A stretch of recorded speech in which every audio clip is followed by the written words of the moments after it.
मेरा नाम समीना अहमद है। मेरी कहानी वैसी नहीं जैसी कहानियाँ आप देखते हैं। मेरी ज़िंदगी की स्ट्रगल बहुत मुख्तलिफ है।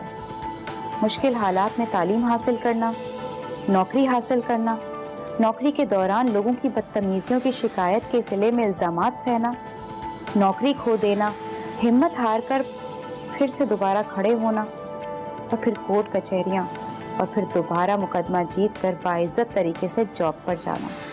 ये सब मेरे लिए वैसा ही है जैसे किसी फिल्म या ड्रामे में होता है।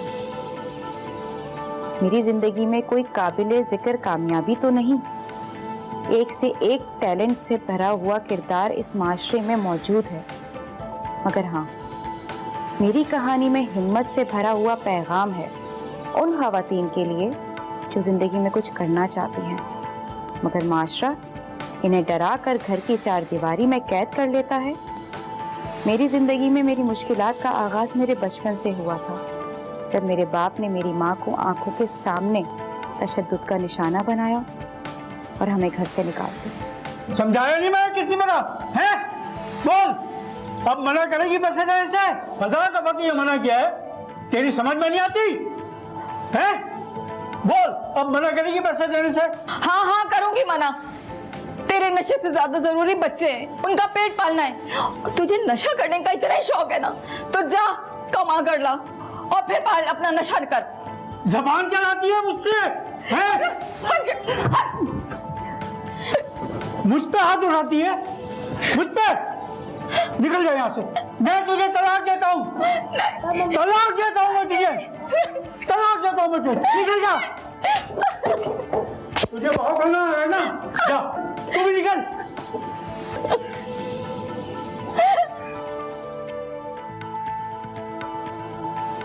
मेरे वालिद नशा करते थे और जो कुछ माँ सिलाई कढ़ाई से कमाती वो भी नशे में उड़ा देते।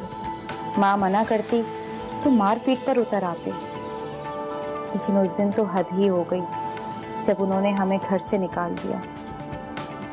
छोटी बहन नानी के घर गई हुई थी, हमारे पास घर चले जाए, और फिर हम नानी के घर चले गए। लेकिन कहते हैं ना कि जब वक्त और हालात आपके खिलाफ हों तो सब लोग हाथ उठा लेते हैं। समीना और उसकी वालिदा की जिंदगी में जो कयामत टूटनी थी टूट गई। अब इसके बाद इनका वाहिद सहारा एक ही था कि समीना की वालिदा मैके चली जाए। इसने बिल्कुल वैसा ही किया और मैके चली गई, लेकिन वहाँ भी हालात इनके मुआफिक नहीं हुए। क्या हुआ शबाना, सब खैरियत तो है? क्या हुआ शबाना, तुम रो क्यों रही हो? सब खैरियत तो है?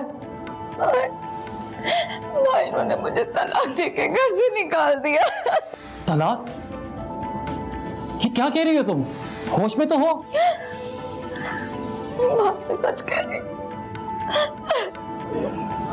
खैर, तुम परेशान मत हो, मैं देखता हूँ। तुम बैठो, मैं तुम्हारे लिए पानी लेके आता हूँ।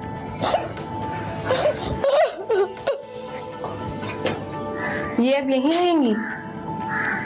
तो जाहिर है उनके भाई का घर है, पता वो कहाँ जाएंगी वो? मुझे क्या पता कहाँ जाएंगी, खुदा खुदा करके तो थोड़ा सुकून हुआ है। अच्छा, अब थोड़ा सब्र कर जाओ। मैं सब्र कर लूं, हमने उनका ठेका लिया हुआ है। कुछ तो हौसला करो, सब ठीक हो जाएगा। वैसे ये बेचारी बहुत टूटी हुई है यार। उनसे कहो अपना बंदोबस्त कर लें, इससे पहले मैं कह दूं ये बात। अच्छा लो पानी दो, मैं देखता हूँ।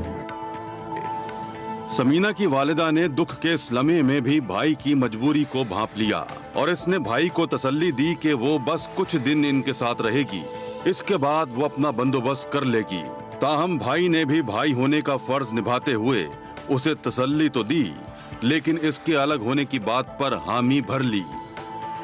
हम मामू के घर बामुश्किल 15 से 20 दिन रहे होंगे।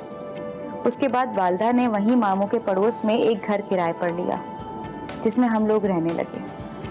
माँ ने सिलाई का काम शुरू किया और मुझे और मेरी बहन को स्कूल में दाखिल करवा दिया।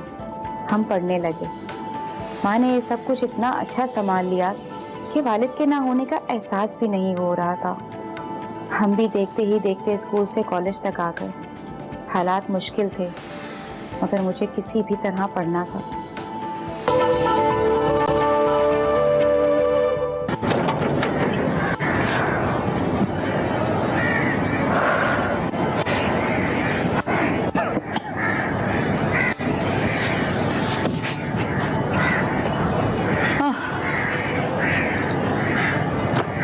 कदर महंगाई हो गई है कि तौबा है। बस कुछ अरसे की और बात है अम्मी। महंगाई के असरात तो गुर्बत में ही महसूस होते हैं। अच्छा ये बताओ कि तुम्हारी फीस कब जानी है? परसों आखिरी तारीख है। देखो बेटा, मैं तो चाहती हूँ कि तुम लोग पढ़ो, लेकिन क्या करूँ, हालात इजाजत नहीं दे रहे हैं। और अब तो बस हद हो गई है। अरे मेरी माँ, मुझे मालूम है आप फिक्र क्यों करती हैं। मैं ऐसा करती हूँ कि मैं बच्चों को ट्यूशन पढ़ाना शुरू कर देती हूँ, मैं कुछ कर लेती हूँ। लेकिन अरे मेरी माँ, मुझे सब मालूम है, बस आप मेरा एक बार ग्रेजुएशन कंप्लीट होने दें, फिर सब ठीक हो जाएगा। मैं भी यही चाहती हूँ, मगर हम गरीबों की चाहत। मेरी माँ दुनिया की सबसे प्यारी माँ है, और जब तक मेरी माँ की दुआएं मेरे साथ है ना, मुझे दुनिया की किसी चीज की जरूरत नहीं है। मेरे सामने एक ही मकसद था कि किसी तरह अपनी तालीम हासिल कर लूं, कि कहीं इज्जत की जॉब हासिल कर सकूं और घर के हालात बेहतर कर सकूं। बहुत मुश्किलात थीं, घर के हालात 2 वक्त की रोटी के भी नहीं थे, मगर फिर भी मैंने बड़ी मुश्किल से कुछ कर कराकर अपनी ग्रेजुएशन कंप्लीट की और फिर एक अच्छी जॉब की तलाश शुरू कर दी। एक अच्छी जॉब तो मैंने हासिल भी कर ली, मगर जिंदगी भर की तलखियों ने जो गैर एतमादी मेरे अंदर भर दी थी, मुझे समझ नहीं आ रहा था कि काम कैसे होगा।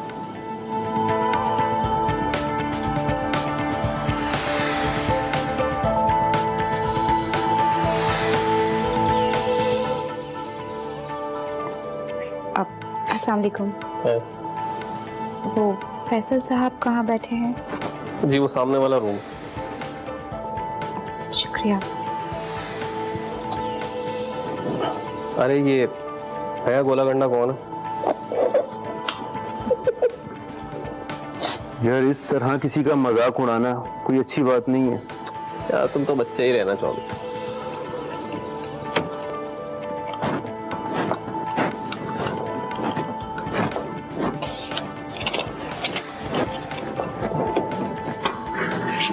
Hello sir.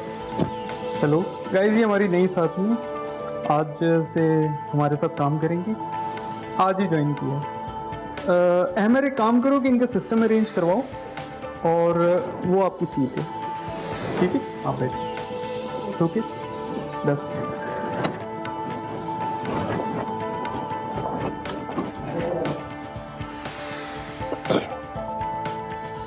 मुबारक हो जी, बड़े रंग है आपकी शख्सियत के। क्या मतलब? आप कुछ नहीं प्लीज हैव अ सीट, आप काम कीजिए।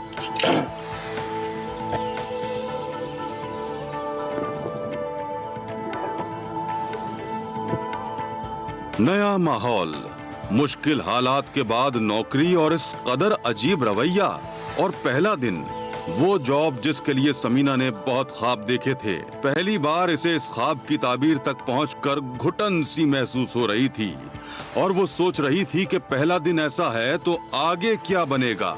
वो पहले ही दिन अदम तहफ़्फ़ुज़ी का शिकार हो गई थी कि ये सब कैसे होगा, इस माहौल में वो कैसे काम करेगी। लेकिन घर के हालात ने इसके टूटते हुए हौसले को जोड़ा और वो काम में लग गई।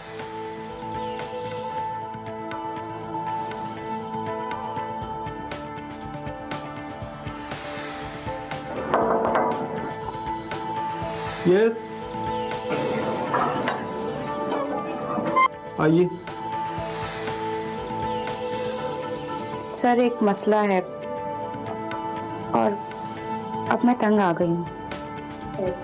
हाँ हाँ बोलो, क्या हो? सब खैरियत है? मेरे तीनों कोलीग्स मुझ पर जुम्मेवारी करते हैं, तो मैं उनके साथ बहुत अनकंफर्टेबल फील करती हूँ। एक सेकंड यार शुजा, ये खालिद और अहमर के साथ जरा अंदर आओ। बैठो। Thank you sir.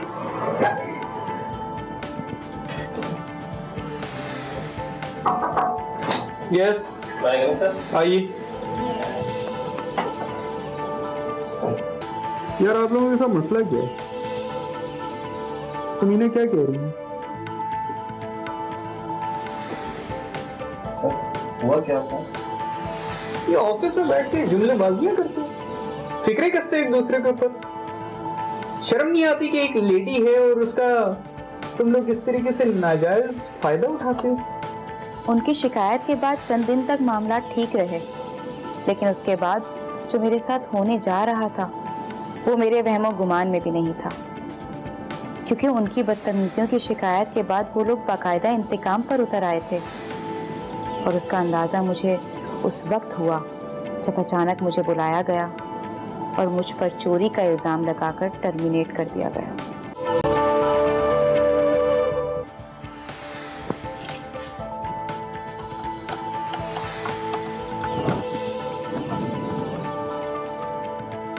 ये मेरा मोबाइल फोन और लैपटॉप कहाँ गया? पता नहीं सर, हम तो अपने काम में लगे हुए हैं। आप समीना से क्यों नहीं पूछते? ये समीना को तो किसी काम से जाना था और उसने छुट्टी भी ली थी। बॉस, आपको यही चीजें तो सारी नहीं पता चलती। एक सेकंड रुके, मैं आपको दिखाऊं। यहाँ पे एक सेकंड, आपको फिर शायद आपको समझ में आ जाए। ये देखें बॉस, ये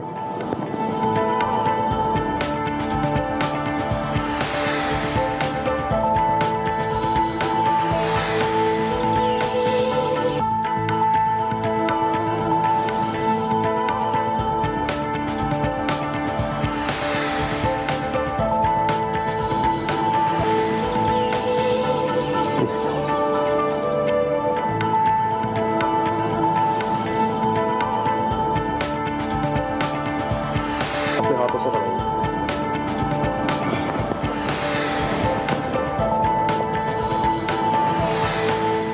समीना, मेरा मोबाइल फोन और लैपटॉप लेके फौरन ऑफिस आइए। बॉस, लेकिन मुझे खालिद ने कहा कि आप मंगवा रहे हैं। मैं आपके कमरे में गई, खालिद को लाकर दिया और मैं चली गई। वीडियो सबूत मौजूद है। लगता है तुम ऐसे नहीं मानोगी। मैं तुम्हारे खिलाफ इंक्वायरी बिठाऊंगा और जब तक इंक्वायरी मुकम्मल नहीं हो जाती मैं तुम्हें जॉब से सस्पेंड करता हूँ। समीना पर लगने वाले चोरी के इल्जाम के बाद कमेटी बिठाई गई और फिर तमाम तर सबूत देखते हुए इसे टर्मिनेट कर दिया गया। मुश्किल से कमाई हुई नौकरी के साथ साथ इज्जत का भी जनाजा निकाल दिया गया। समीना के लिए ये बड़ा कठिन मरहला था, लेकिन इसने हिम्मत नहीं हारी और एक बार फिर हिम्मत करके उठ खड़ी हुई कि वो अपनी बेगुनाही साबित कर सके। इसने केस दायर किया और फिर से अपनी बेगुनाही के सबूतों के हुसूल में निकल खड़ी हुई। इस तमाम तर सूरत हाल में कुछ यूं हुआ कि मुझसे इंतकाम लेने के लिए खालिद ने मुझसे कहा कि बॉस का लैपटॉप और मोबाइल उसे ला कर दूं। बॉस मंगवा रहे हैं। मैं बॉस के कमरे से लैपटॉप और मोबाइल लेकर निकली जरूर, मगर मैंने लाते ही वो खालिद के हाथ में दे दिया और घर चली गई। बॉस के कमरे से लैपटॉप और मोबाइल लेकर निकलते हुए मेरी वीडियो बनाकर बॉस को दिखा दी गई और इसी वीडियो की बुनियाद पर इंक्वायरी कमेटी ने मुझे मुजरिम करार देते हुए नौकरी से फारिग करने के अहकामात जारी कर दिए। मिस समीना, अहमर बात कर रहा हूँ मैं। आप लोग अब क्या चाहते हैं मुझसे? हाँ, क्यों कॉल किया आपने? देखें, आप मुझे गलत समझ रही हैं। मैं खालिद और शुजा जैसा नहीं हूँ।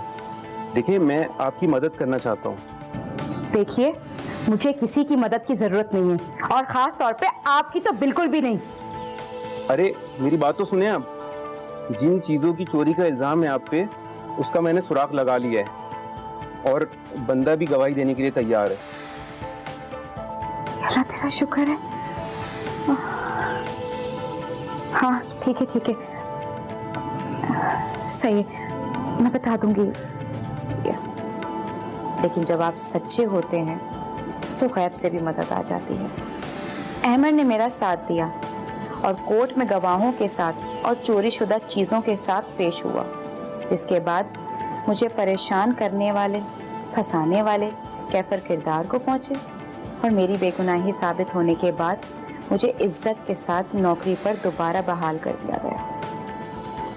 समीना अगर हिम्मत हार कर बैठ जाती तो शायद वो सारी जिंदगी खुद को एक बेकार पुर्जे की तरह जाया कर देती। लेकिन इसने ना सिर्फ वर्बल हैरेसमेंट का मुकाबला किया, बल्कि इस मुकाबले के इंतकाम की सूरत में पेश आने वाले इल्जामात का भी सामना किया और खुद को बेगुनाह साबित करके वो फिर से अपने ख्वाबों की राह पर गामजन है। बिलाशुबह समीना जैसी बाहिम्मत खवातीन मिसाल हैं उन दूसरी खवातीन के लिए जो सलाहियतें होने के बावजूद मसाइब से डरकर चार दीवारी का मुकद्दर होकर रह जाती हैं।